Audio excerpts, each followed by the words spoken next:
what's up mga kahabibi. So yun, malapit na matapos yung outpost natin.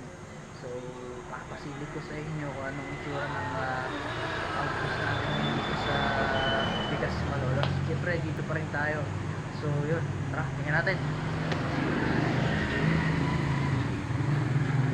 Kagabi nag-Comelec checkpoint tayo, syempre hangad pa rin namin yung kaligtasan ninyo, di ba?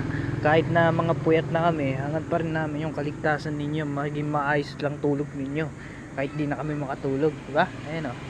Yan yung PNP outpost natin, di ba? Maganda yan. Nakikita mo yung loob. Meow.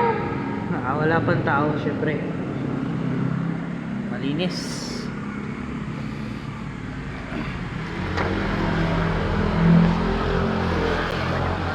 Dati namin PNP outpost, makikita nyo.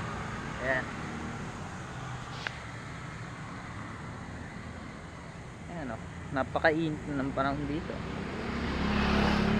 Napakainit ng panahon dito, kaya yun, kahit alas 6 pa lang ng umaga, masakit na sa katawan yung init ng panahon. Pa rin tayo syempre sa Bigas, no?